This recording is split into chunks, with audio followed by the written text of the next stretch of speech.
तो रेप्टिलियन जिन्न का विषय है, और पश्चिमी लोग क्योंकि उन्हें जिन्न के बारे में बिल्कुल भी समझ नहीं है, तो वे इन प्राणियों के बारे में बात करते हैं जिन्हें रेप्टिलियन कहा जाता है, और कहते हैं कि ये रेप्टिलियन समाज के ऊंचे तबके के कई लोगों पर काबिज हैं।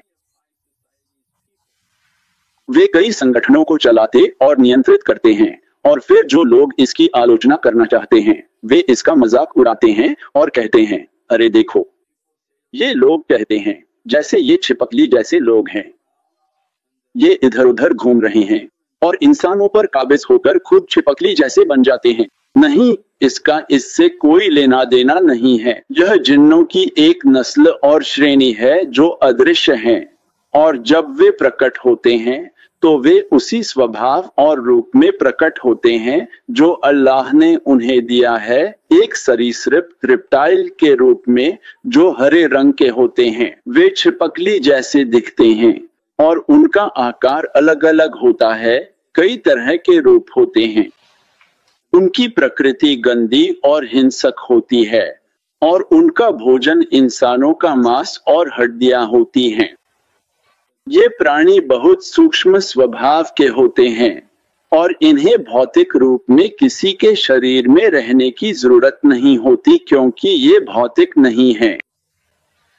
वे इंसानों पर कब्जा करके उन्हें अपने वश में कर लेते हैं। वे इंसान के शरीर में प्रवेश कर लेते हैं और एक बार जब वे इंसान के अंदर आ जाते हैं तो वे उसके सभी इंद्रियों और क्षमताओं पर कब्जा कर लेते हैं। वे इंसान की आंखों से देखते हैं, वे इंसान के होठों से बोलते हैं, वे इंसान के हाथों से चलते हैं, और उनकी जो भूख और इच्छाएं होती हैं वे उस इंसान पर हावी हो जाती हैं, और फिर वह इंसान पहले की तरह खाना पीना भी छोड़ देता है। तो इसका मतलब है कि ये कब्जे की एक श्रेणी है, ये जिन्नों की एक श्रेणी है, और इनके लिए इस दुनिया पर कब्जा करना बहुत आसान है।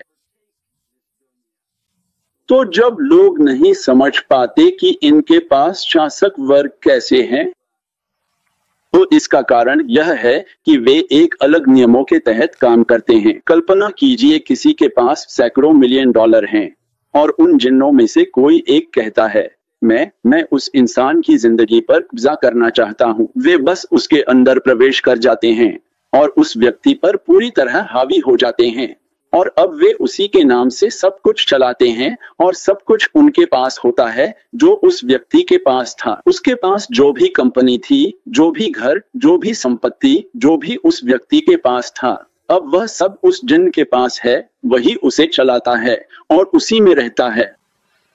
इसके परिणाम स्वरूप अब कल्पना कीजिए कि शैतान कितना कुछ चला रहा है, क्योंकि उसके पास वे सब लोग हैं जो उन बड़ी कंपनियों को चला रहे हैं।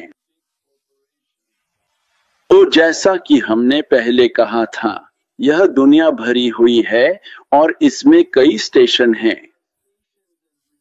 ये स्टेशन और इनाम शैतान की तरफ से हैं, अल्लाह की तरफ से नहीं।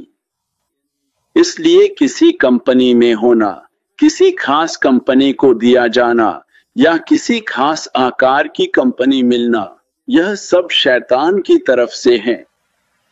और उस कंपनी तक पहुंच होना मतलब शैतान ने उस व्यक्ति को वह पहुंच दी है।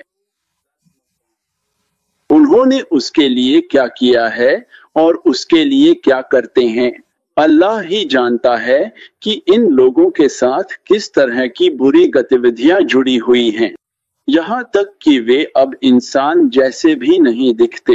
देखिए, जब उन्होंने अपना काम शुरू किया था और अब तक वे अपनी चोटी पर हैं, यहाँ तक कि उनका रूप और उनकी शक्ल भी बदल गई है। जिन इंसानों पर उन्होंने कब्जा किया है, क्योंकि जिन्न बिजली जैसी प्रकृति के होते हैं, तो ये ऐसे दिखते हैं जैसे इनका इलेक्ट्रोलिसिस हुआ हो। जिन्नों के चारों ओर जो ऊर्जा होती है, जब वे खुद को इन लोगों से जोड़ लेते हैं तो ये लोग अपने बाल भी खो देते हैं। कोई भौहें नहीं, उनके शरीर के बाल, हाथों के बाल, पैरों के बाल, क्योंकि जिन्न ने उन्हें इतना घेर लिया है, और उस अस्तित्व की ऊर्जा और बिजली ऐसे हैं जैसे किसी व्यक्ति का इलेक्ट्रोलिसिस हुआ हो, यही समझ है। वे बालों की जड़ों पर बिजली का करंट लगाते हैं और बाल झड़ जाते हैं। तो इसका मतलब है कि यह हकीकत है कि शैतान कैसे इन सभी कंपनियों, इस सारे बैंकिंग सिस्टम पर हुकूमत करता है, और वह इन्हें जरिया बनाता है लोगों को लुभाने के लिए, कहने के लिए, ओह तुम गाना गाना चाहते हो, है ना? ठीक है, तो फिर खुद को इस मालिक के हवाले कर दो, और नतीजतन उन्हें इन बड़ी रिकॉर्ड कंपनियों और कंपनियों से फोन कॉल आ जाती हैं। क्यों? क्योंकि ये सब रेप्टिलियन हैं और ये सब इसे पकड़े हुए हैं। बड़े बॉस ने कहा, तुम्हें साइन किया जाएगा, तुम आओ, यही तुम्हें मिलेगा। और वह उन्हें उतना ही भुगतान करता है जितना वे इंसानियत को बर्बाद करेंगे। इसीलिए आप उनके कॉन्सर्ट्स में 10,000, 50,000 लोग देखते हैं, उन्हें करोड़ों डॉलर मिलते हैं, क्योंकि वे इंसानियत को जितना ज्यादा और जितनी जल्दी बर्बाद कर सकते हैं, उतना उन्हें मिलता है। अल्लाह यही कह रहे हैं कि इस हमेशा रहने वाली जिंदगी के नजरिए से 70 से 90 साल की जिंदगी में तुमने अपनी रूह बहुत कम दाम में बेच दी।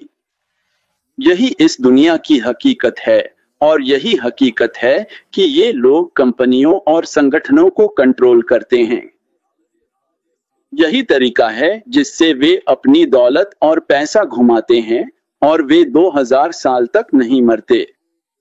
मुझे लगता है कि उन्होंने एक इलेक्ट्रिक कार मालिक से पूछा था, और उसने कहा कि वह 3000 साल पुराना पिशाच है, और फिर कहा, हा हा हा हा, मैं तो बस मजाक कर रहा हूं।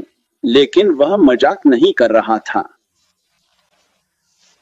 तो वह यह है कि शैतान दुनिया को कैसे संचालित करता है, और अल्लाह ऐसा करने की अनुमति नहीं देता, क्योंकि वे लोगों के बीच प्रवेश कर सकते हैं और उन्हें पछाड़ भी सकते हैं, लेकिन अभी इसके लिए अलग नियम हैं। इंशाअल्लाह सैयदना मेहदी की तलवार के साथ ये शैतान नीचे गिरा दिए जाएं, इंशाअल्लाह। इंशाअल्लाह बि हुर्मते मोहम्मद अल मुस्तफ़ा बि सीर सुरह अल फातिहा।